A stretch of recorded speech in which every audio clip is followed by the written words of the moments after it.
नमस्कार दोस्तों, Shiv Shakti YouTube channel में आपका स्वागत है। आज के विषय में हम बात करेंगे कि आप कैसे जानें कि हमारी घर के कुल देवी देवता हमारे घर में है या हमारे घर में विराजमान है या हमारी सेवा पूजा स्वीकार कर रही है या नहीं कर रही है या हमारे घर में नेगेटिव शक्ति है। देखिए, कुल देवी मतलब घर में सकारात्मक ऊर्जा का वास होना। कुल देवी मतलब आपकी जो पूर्वजों के देवी देवता हैं वो होते हैं।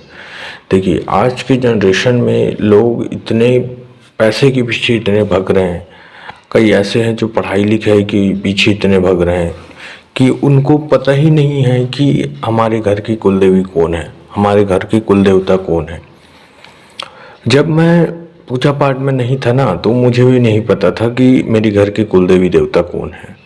जब मैं इस लाइन में आया तो मैं देखा कि कुल देवी देवता भी ज़रूरी होते हैं, उनको भी मनाना पड़ता है, उनका भी भोग प्रसाद देना पड़ता है। तब जाकर मैं जब पता किया ना, तो मुझे पता चला कि हमारे घर के कुल देवी देवता ये हैं। तो मैं उनको मनाया, उनकी पूजा पाठ की, तब जाकर कुछ हासिल हुआ।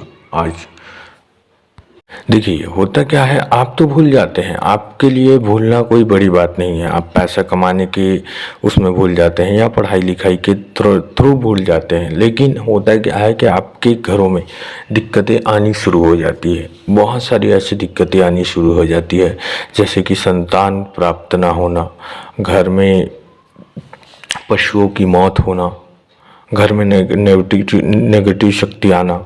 ऐसे बहुत सारी चीज़ें होती है, जैसे कि वो लड़की ढूंढ रहा है तो लड़की नहीं मिल रहा है, रिश्ता नहीं लगता, लड़की के लिए लड़का नहीं मिलता। ऐसा बहुत सारा तकलीफ़ें आती है जब हमारे घर की कुल देवी देवता हमसे रुष्ट रहती है और हमसे नाराज़ रहती है। तो हमको क्या करना चाहिए, अगर आप पूजा पाठ करते हैं तो भी और नहीं करते हैं तो भी आपको आपके घर की कुल देवी देवता के बारे में पता रहना चाहिए। हर घर में कुल देवी देवता होते हैं। ये किसी के घर में कुल देवी वश होते हैं, किसी के घर में कुल देवता होते हैं और किसी किसी के घर में दोनों होते हैं, कुल देवी और कुल देवता।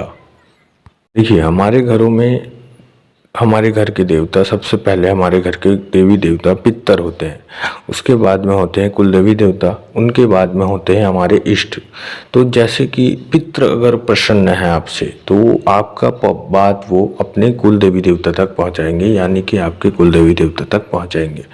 और उनके बाद आपके कुल देवी देवता आपके इष्ट तक पहुँचाएंगे, यानी कि सीढ़ी दर सीढ़ी का कार्य करते हैं। जैसे कि आप एक सीढ़ी चढ़ने के बाद दूसरा चढ़ेंगे, दूसरे के बाद तीसरा चढ़ेंगे, वैसे ये वो कार्य करते हैं। और इनको मना कर रखना बहुत ज़रूरी होता है, कि नहीं तो बहुत सारी तकलीफ़ें होती है, बहुत सारी परेशानियां दिक्कतें होती है, और ख़ासकर साधकों के लिए और भगत के लिए बहुत ज़रूरी है। और बहुत से लोगों को ऐसा रहता है कि उनको अभी भी अपने घर के कुल देवी देवता के बारे में पता नहीं है। तो देखिए, आपके घर के जो बड़े बुजुर्ग हैं वो आपको बता सकते हैं आपके घर की कुल देवी देवता कौन है। और दूसरा, जहाँ पर आपके फैमिली में जैसे कि बच्चे होते हैं ना, तो मुंडन कराया जाता है, तो जहाँ पर मुंडन होता है, जहाँ बाल दिया जाता है, वो आपकी कुल देवी देवता है।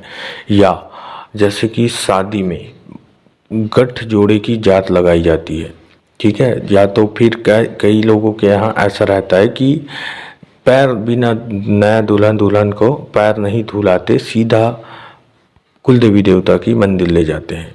तो इन तीन तरह के तरीके से आप जान सकते हैं। और या तो आपके बड़े बुजुर्ग बता देंगे, उसकी दिक्कत नहीं है। तो ऐसे 8 संकेत मैं आपको बताऊंगा जिससे आप जान सकते हैं कि आपके घर की कुल देवी देवता आपके घर में प्रवेश कर चुकी है या पहले से है।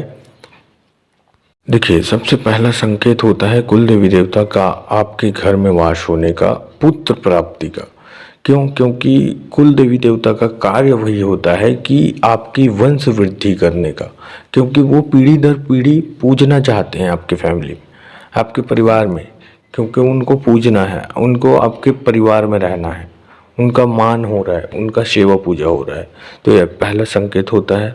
दूसरा संकेत होता है, देखिए, आपके घर में अगर पशु है तो पशु में मार पड़ना, ये अगर आपके घर की कुल देवी आपके साथ नहीं है तो ये उनका संकेत होता है। अगर आपके घर में पशु है और वो सही है तो आप कि यकीन मानिए कि आपकी घर की कुल देवी देवता की आप पर कृपा है। गाड़ी घोड़ा है तो सही चल रहा है तो यकीन मानिए कि आपके कुल देवी देवता का आपके घर में वास है। तीसरा चीज़ होता है कि आपका काम धंधा सही चलता है। आप जो भी कमाते हैं उसमें और बचा लेते हैं, आप बरकत में रहते हैं।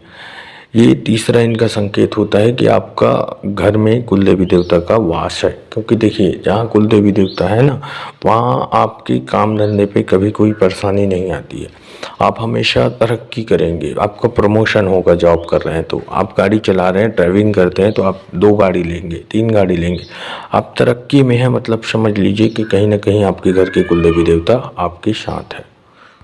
चौथा संकेत होता है कि आप हमेशा पूजा पाठ में आगे रहते हैं। कहीं चंदा देना है, कहीं भंडारा कराना है, कहीं पूजा कराना है, तो आप कहीं प्रसाद बंटवाना है, हमेशा आप इस चीज़ में आगे रहते हैं। या आपकी फैमिली में कोई ना कोई आगे रहता है तो भी आप ये समझ लीजिए कि आपके घर के कुल देवी देवता आपके साथ है।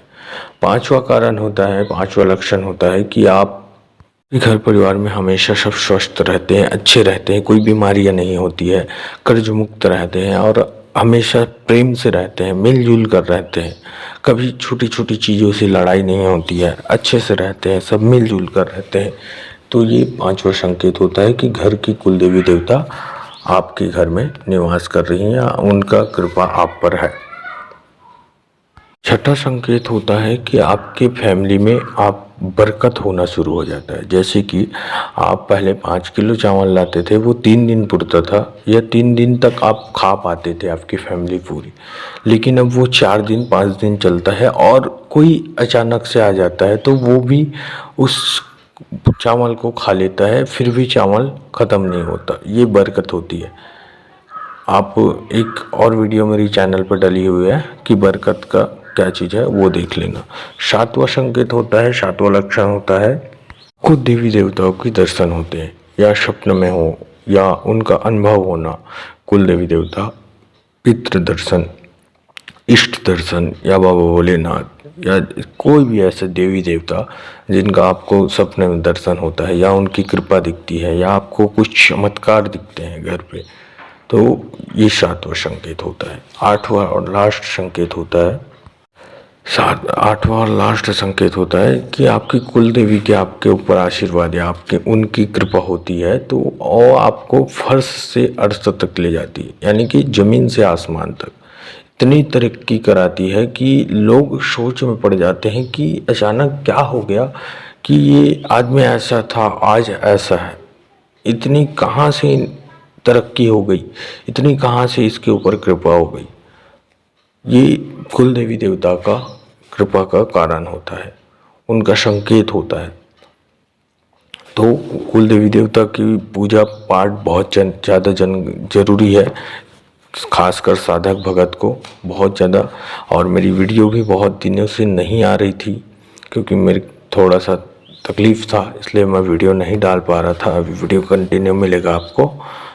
तो चैनल पे नए हैं तो चैनल को लाइक कीजिए, शेयर कीजिए, सब्सक्राइब कीजिए। मिलते हैं एक नई जानकारी के साथ नई वीडियो में, तब तक के लिए ओम नमः शिवाय, ओम नमः शिवाय, ओम नमः शिवाय।